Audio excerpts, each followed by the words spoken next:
Refugee. When you hear that word, who do you think of?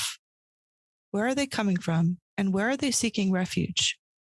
Refugee has become a popular buzzword in the last half decade, especially in the wake of the Syria, Honduras, Afghanistan, and the Russia-Ukraine conflict.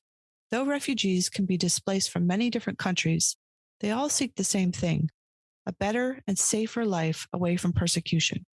We're excited to bring you this special episode about a refugee's experience with defecting, persecution, and adapting to a new life. Dr. Katya Burdo, a clinical psychologist and our episode 8 guest, tried to defect from Russia to the United States at the age of 14, returning to the United States for good at 16 with her family. Let's drop into her story.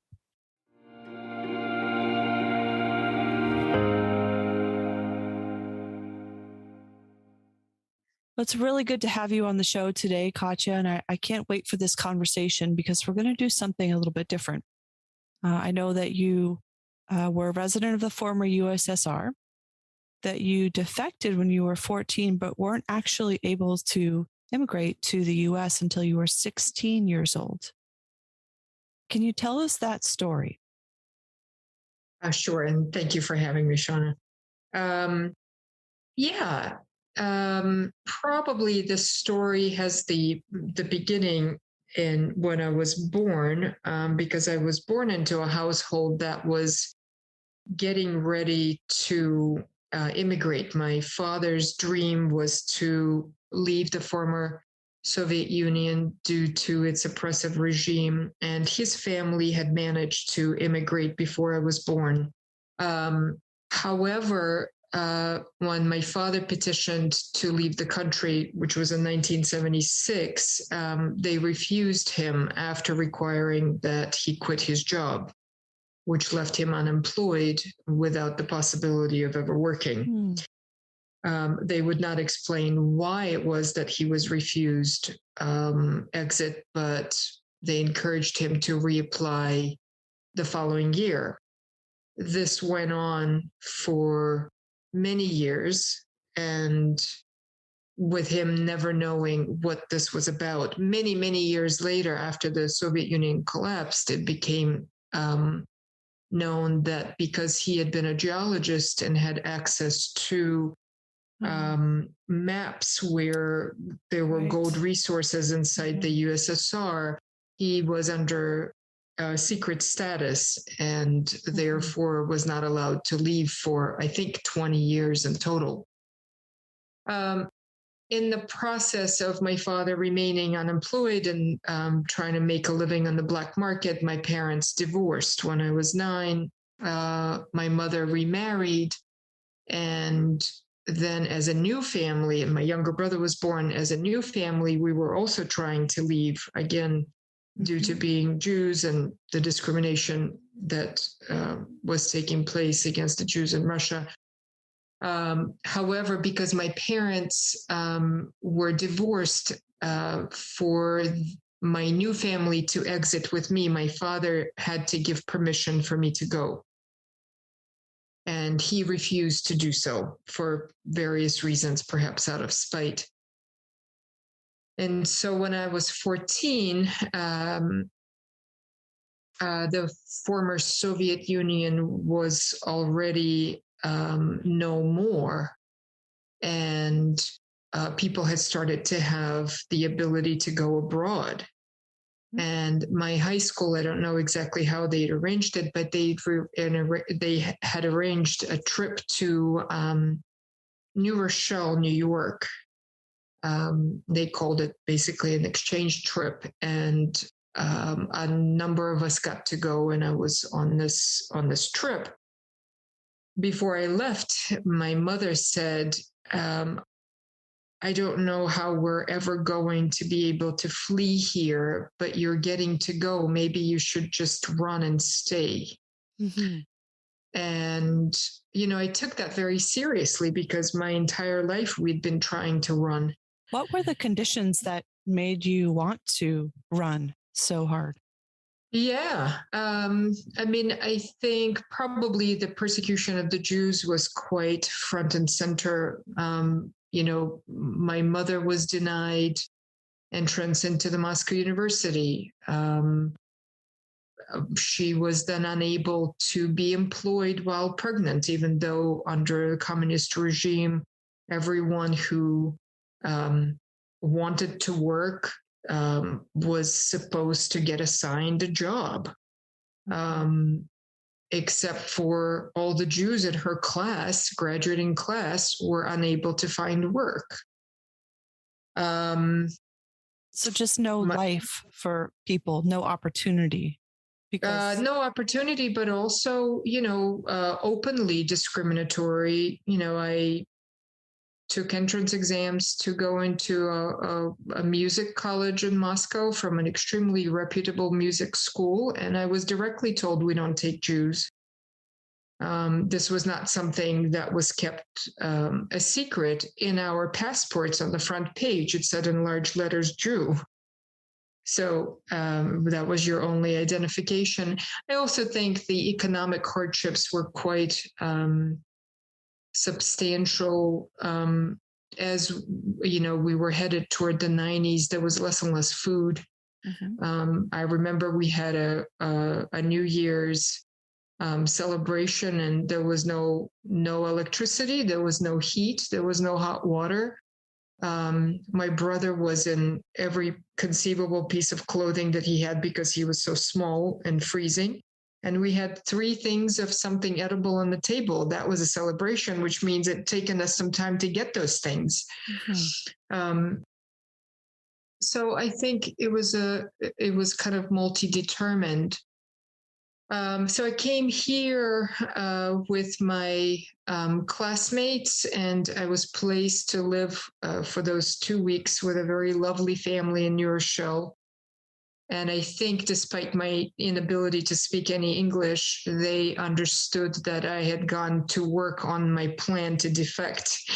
And I was calling relatives here whom I had never met to see if I could stay. And they were very floored.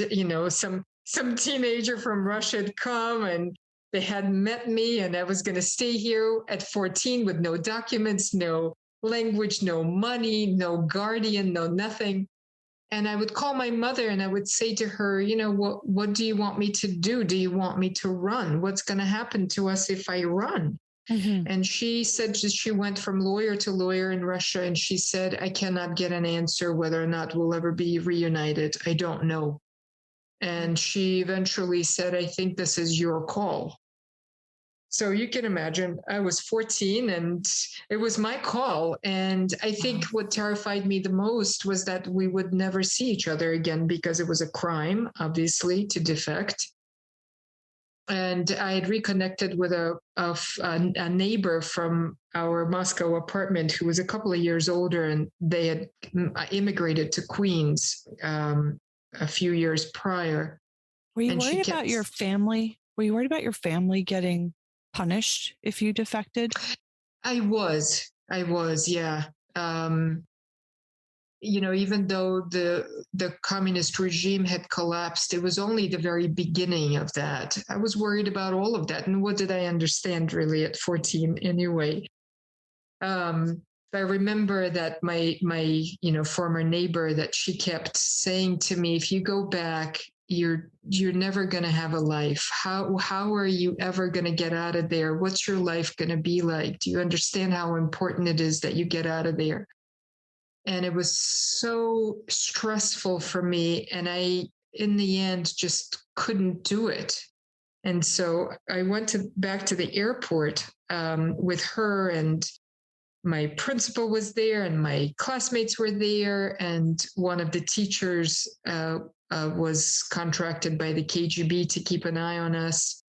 I was the only Jew in our school, so I was the only Jew in that group.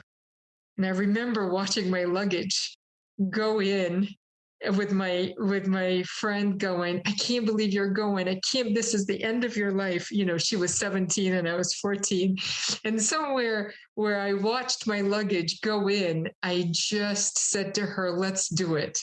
And we ran so fast, past my principal, past my KGB Russian language teacher. And they all knew, it was just like a slow motion, all of their heads turning as we were, hauling ass past them. Yeah. And then, we get on the escalator and we're running. And I'm thinking it's going so slowly. What is wrong with this? And it turned out the escalator's going down and we're running up. And so this is not working out. And it's just agony as they're all just gazing at us in total disbelief. And we eventually get out and we get into some cab and she yells at me to get her down on the floor. And she's saying to me that all the cops of New York are going to be looking for us. And in fact, they detained the plane and it remained detained at JFK for quite a number of hours as they were looking for me. And where did you go? Where did well, her idea, and I really don't know where she got her ideas, but she said we needed to go to this Russian woman's house who knew something about something. I don't know what she knew, but when we got there, she said, everybody's looking for you. So now we're going to have to change your appearance. And I was like, how are we going to do this? And so she slapped 2 ponytails on me, put some lipstick on, and she said, we need to cut your jeans. And they were the only jeans I had. And my mom from New Rochelle got me these jeans. And I was so excited about them. And I said, I can't. They're my only pair of jeans. And she said, do you want to stay in the United States or do you want to keep your jeans? And so I just it killed me on the inside. So she cut my jeans. And so there I was looking like How did Pepe she know everybody was looking for you? I don't know. It was very high drama. But there I was looking like Pippi Longstockings, came out of Walmart with my jeans or whatever. Uh-huh. And then we traveled to Queens, which is where my friend lived with her parents, who were absolutely horrified at what had transpired. But then something even more disturbing began to happen, which is that all of their neighbors who were Russian had gotten word that I defected. And they had started to come by the apartment. And these were, often quite elderly people. And they would come in and say things like, wow, I just wanted to look at you. I mean, they're going to send you to Gulag and you're all going to die. So I just want to shake your hand before that happens. And I was beyond terrified. And this went on and on. All of Queens was involved in this sort of making the rounds. Everybody was talking about it. And, meanwhile, I was trying to figure out what to do. Did they try and shelter you? I mean, did they come together and give you? I don't, I only have vague memories of what was being said around me because I think I was so scared and distressed. Right. My mother told me later that when the plane was detained at JFK, KGB called her and they said, your daughter has committed a crime and don't you think that we don't know? And we're going to take you downtown. I'm guessing for, I don't know, questioning, torturing, her guess was as good as anybody's. And at that point, because the party was no more and KGB was on its way out, she said to them, you come anywhere near me and I will go to every newspaper I can find. And in fact, no one did come. Smart. I stayed in the United States 3 days, and I think that all the adults involved understood that keeping a minor with no documents, no language, no money, no guardian was impossible. Mm-hmm. And there was a Jewish American couple here. He was a doctor, and he'd written me a note that said that I had a medical emergency at the airport and needed to be taken to a hospital, and I was now returning. And I think they must have bought me a ticket because somebody bought me that ticket. And I had no documents, but this was before 9/11. And I guess they put a 14-year-old on the plane. I don't exactly know how. I spoke nothing, so I don't exactly know how I got home. What are you feeling on this plane ride back to the Former I have USSR. I have no memory of the plane ride. I think I was so terrified. Sure. When I got home, what I was told is that everyone at my school knew that I'd committed a crime. That the teachers had said that I had sex with a black man, and I guess that piece was important because it was important to add a racist layer to their moral outrage or whatever that was. And that I had a miscarriage at the airport. I guess there was an implication that I was promiscuous. And now that I was brought back by the KGB on a helicopter. This was being disseminated by not the children, but the grown-ups, as I understood it. I don't remember exactly how I got the courage to show my face at the school, but it was not yet the end of the year, so I had to go back to school. I do remember that when I went in to see the principal, he looked at me and he said, I knew I should have never taken a kike to the United States. Do you know what you've done to us? And he said, they will never allow me to leave the country ever again. And I don't ever want to see your face. So that was my meeting with him. My teacher of Russian language told me that I could no longer have an A in Russian. And my teacher of Russian law said that I clearly didn't know Russian law enough because I broke it and I couldn't get an A in that subject either. And I left the school that year because there was an option of leaving at that point or continuing for 2 more grades. And I left because my intention was to pursue my music career.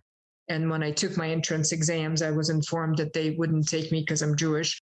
And so that kind of ended, which then resulted in me switching schools and kind of went on from there. But it was definitely a memorable incident, let's put it that way. Well, it sounds terribly traumatic to me. And just, as you said a couple times, completely terrifying.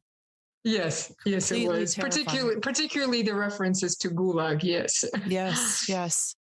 And you did come back to the US finally when you were 16. I did. I want to ask you about how that experience was for you to leave everything you knew. You know, as oppressive as it was what you knew. And you left and you were in a state of limbo, I would imagine, for some time as you and your family were getting your feet under you. What was that experience like? You know, we came here under the most favorable conditions I can imagine for a refugee family. You know, we didn't have to do this by boat. Nobody died in the process. We got on the plane. It was organized. We had a Jewish community in Dayton, Ohio, who greeted us and helped us. And I have nothing but enormous gratitude for how many people it took to help us get to, you know, a place of stability. You know, the Jewish community that received us, I didn't know that people could be that level of generous and caring. That said, you know, nobody could really help us with the distress that we experienced. You know, everybody was unemployed. Nobody spoke. My mother spoke more than anybody, but really was not adequate enough for much of anything. And what I felt was literally that somebody had dropped me on the moon. I couldn't understand. Not only, it's not that you can't understand what's being said to you. I couldn't understand how anything functioned. The degree to which things are organized differently here was incomprehensible to me. I didn't understand why people went walking in a mall. I thought, I don't understand why, you know, because this is also Dayton, Ohio, in, you know, 1993, you know, you would have people who would, you know, sort of exercise in the mall. Yeah. I couldn't understand anything that was taking place. I was looking for sidewalks where people walked and there weren't any. I was looking for where people congregated and there was nothing, because Dayton, especially at that point, was not organized that way. It was, fairly suburban. I couldn't understand why there were artificial plants. I didn't know what that was for. I didn't understand why there were places where people ate because you were supposed to eat at home. I didn't know what to do at a grocery store. I was so overwhelmed with these massive stores with all the food. I had no understanding of what exactly it was. I had never seen the vast majority of it. I didn't know how you were supposed to eat it. There was so much of it, and we really came from very significant deprivation. I didn't know how many times a day I was supposed to eat and in what quantities, because we ate when we had. I knew there was supposed to be breakfast, lunch, and dinner, but I really don't think I understood how to eat when the quantity and the timing is not limited by opportunity. Right. To say nothing of how you choose food.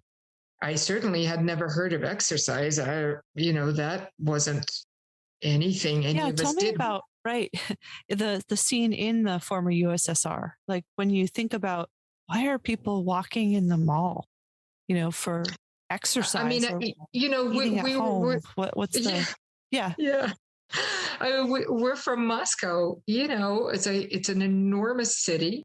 We went everywhere by bus or trolley, or their famous metro, which is a gloriously organized, beautiful system of underground trains. But essentially, most of the buses were always too full to get on, and people were sort of falling out of them every time the door opened. So I just walked everywhere, and sometimes that meant I walked somewhere 2 hours one way. And I walked to school. It was quite far. And I walked back. It was all kinds of weather, barely dressed because we didn't have a lot of clothes. I remember having flimsy little boots that had holes on the bottom, and I taped them with like Scotch tape. They're shoes that never fit me in the first place. There was no food in Moscow. By the time it was 1990, you went to the store and there were clean shelves. There was nothing.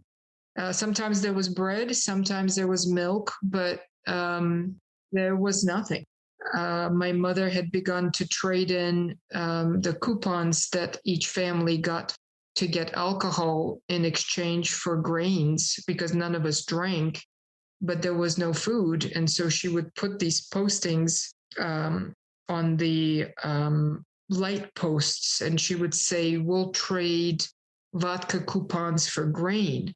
And then when somebody would call her, she would take our enormous dog, because she was terrified that somebody would just, grab the coupons or hurt her and run and not give her the food. And so she would take the dog. We had a big Great Dane. She would take the dog and she would take a hammer, and she would go meet this person and give them the coupons or the vodka. I don't know if she would go get the actual vodka and then, bring home some grains. And, I remember we would have sometimes somebody would get an apple somewhere, and my younger brother would get the meat of the apple, and I would get the skin of the apple. And, that was what we had going on. So you can imagine walking into an actual grocery store. I didn't know what to do. Completely overwhelming. I started, after we came, I developed a massive eating disorder because I was so distressed. And I think I went to food for comfort and stability, but also because I didn't know what I was putting in my body or what to do, what not to do. I started gaining massive amounts of weight very quickly. And then I saw something on TV, some movie about Princess Diana and how she was bulimic. And so And I thought, okay, well, maybe I'll just do that. I guess that worked. And so just escalated into this giant mess. And I think my teachers at school, my brother and I got sent to a lovely Jewish school that the community was paying for out of pocket. They obviously had noted that I was inordinately distressed. I was crying all the time. I was walking around with Dr. Seuss books, unable to understand them, and just weeping everywhere that I had no friends, that I felt extraordinarily stupid, and I had been a straight A student. I couldn't understand anything. I just couldn't figure anything out. Yeah. And the rest of my family, I think, felt very similarly. My mother had to go work at a factory. She'd been an engineer, but having never really seen a computer, and not having adequate command of language, it was hard to think how long it might take her to become an engineer here. And we were penniless. I went to work at Kentucky Fried Chicken, which was an experience in and of itself. That was my first job. And my stepfather remained unemployed for 3.5 years. He's a physicist, and at some point started to deliver pizza. So you can imagine the waste of potential and the confusion and disorientation for all of you, just trying to find your footing. Just find the footing and understand, how to be. Right. I think the culture felt massively incongruent with who we felt we were. We couldn't understand the constant smiling that Americans do, or the questions about how you are, when no one seemed to really want to hear that we were awful. And when you started telling somebody that, they didn't seem particularly interested in going further into that drama story. So it was just, it was, the earth had shifted underneath us, and it was very difficult. Yeah. But despite all of this, this is what you had meant when you said I was a distressed and confused teenager. Yeah. But despite all of this, you're now a trauma doctor and you're a healer, and you're not somebody who looks at yourself with any self-pity. I just don't feel that from you at all. You've talked about how growth is possible.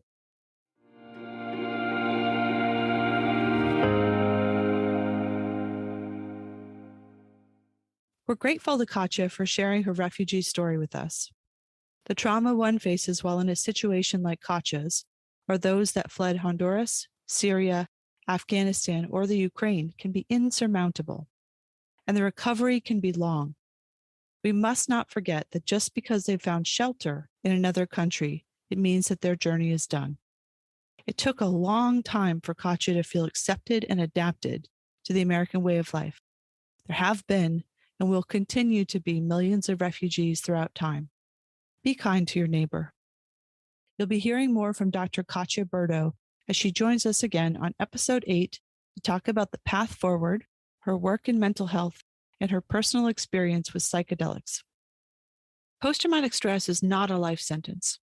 Trauma can be healed with the right insights, the right treatments, and the right support. The story of our trauma is presented by Stella. Visit www.stellacenter.com to learn more about Stella's breakthrough trauma treatments. Please share this episode with people you care about who have been impacted by trauma. And remember to subscribe on Spotify and other streaming platforms.